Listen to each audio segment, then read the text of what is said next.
So, good afternoon, good evening, good evening. We are back again. We're going to talk about Matthew Flamini throwing his hat into the ring, saying, I would love to buy Arsenal. Let's not forget, this guy is worth about 10 billion quid as well. He's made billions out of eco energy.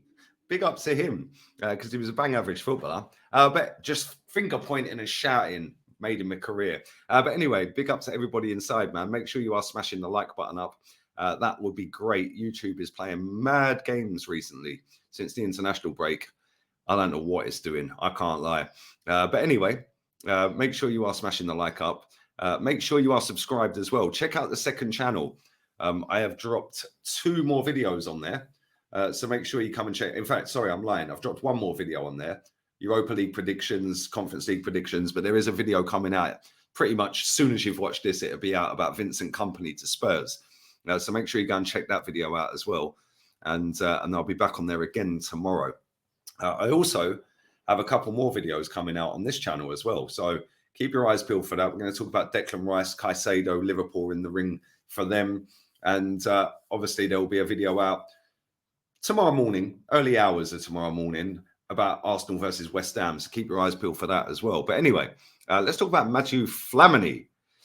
He co-founded a company back in 2008 before retiring that has amassed him a fortune. He was the first in the world to mass produce levulinic acid. Never heard of it. The fuel it uses is made from plant waste, which can be used to create plastic in an environmentally friendly way. But anyway, that's according to Forbes in 2020 means his stake at the company is worth 10 billion, a whopping 30 times more net worth than Cristiano Ronaldo. That is actually insane. I can't lie. But anyway, he has spoken to The Athletic, and he has basically said that if the club comes up for sale and the Kroenke'S are ready to sell it, he's buying it. Pretty much along them lines. I'm just getting the quote up now. He has hinted at the possibility of returning to the Emirates, but at board level. Football is my number 1 sport, and it is driving so much attention. The hot issues in the world should also be on the agenda of the governing bodies, he told The Athletic. It's a world that I belong to. Yes, you do, Matteo. Well done. You do.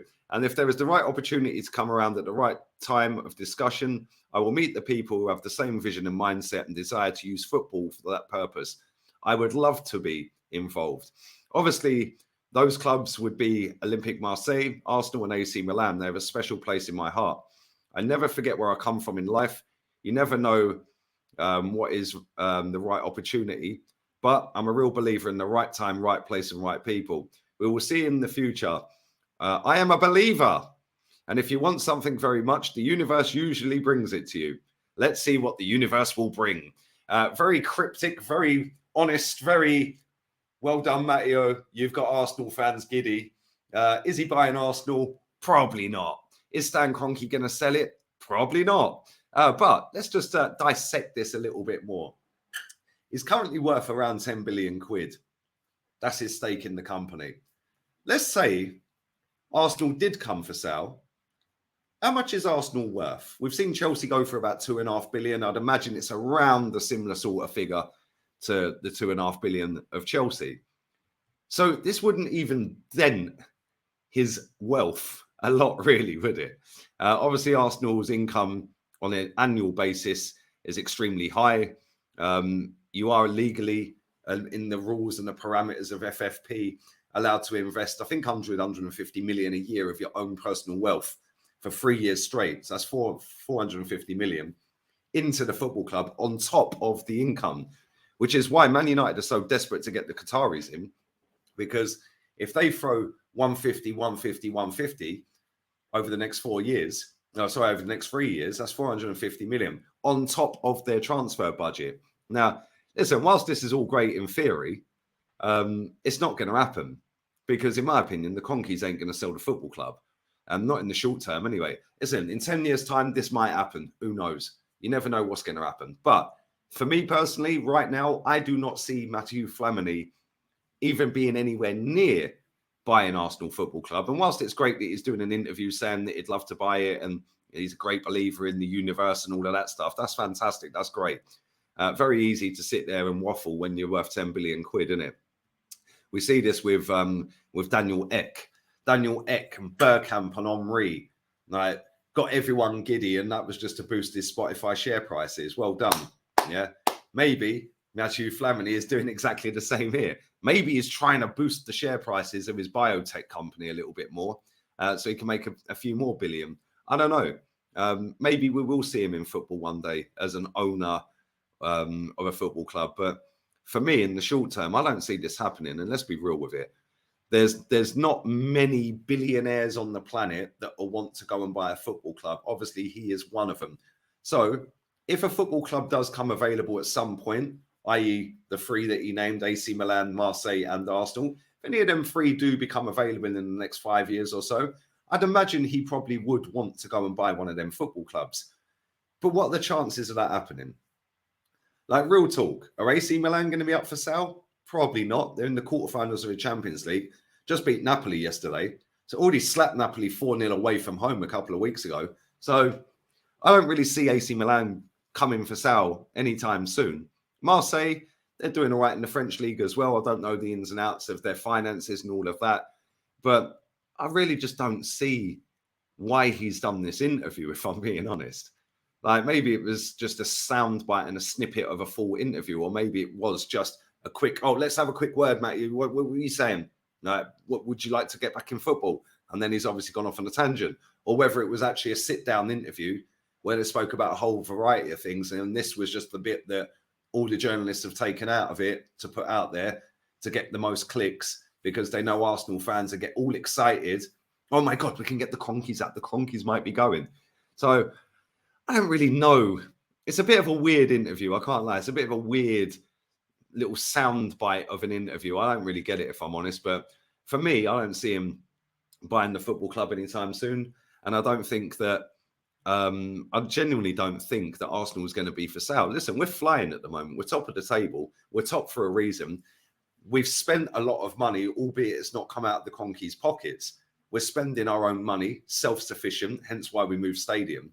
But at the same time, if the club does become available, we know that these owners that we have are going to want a maximum amount of money out of it to leave. And to be fair to them, right, I don't care who the owner of Arsenal is. Yeah, I'd like a Qatari, of course, because you know they're going to throw dough. But I genuinely couldn't care less who the owner is, as long as we're winning football matches, as long as we're winning titles and trophies. But they're going to try and take as much money out of that sale as possible if it was to ever become available. Furthermore, they've been the full owners of this football club for what, 4 or 5 years? 5 years, I think, 2018. Since then, we've spent more money than we've probably spent in the last 15 before that. So they're not doing too bad, are they? We're top of the table. We've got a decent starting 11. The squad for me is still not 100%. Excuse me. But since Josh Kroenke'S got more in control and more into the club, it's almost like we've gone up a level. Whether that's to do with Josh himself or whether that's to do with the fact that, you know, Stan Kroenke's got involved as well, I genuinely do not know. The one thing I do know is we're top of the table. We're 6 points clear. We've got West Ham at the weekend. I fully expect to go and slap them. We need a response after dropping 2 points up at Anfield at the weekend. But in terms of Salah, the football club, I don't see that happening one bit, if I'm honest. I just don't see it. And if it does happen, I'm quite sure as much money as Flamini has, I'm sure there'll be Qataris, Saudis, sheikhs from Abu Dhabi, Dubai, from all over the world. There'll be Americans involved as well. There'll be a lot of people queuing up to buy Arsenal.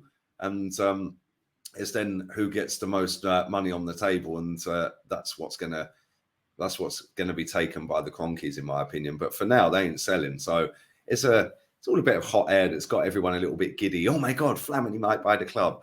He's not buying nothing, but it is what it is. Listen, let me know your thoughts and feelings down below. Make sure you do smash the like button up. Check out the second channel as well, people. The video will be linked in the description, underneath the title in the description. And all have a blessed day. We're out of here. Laters. Ciao.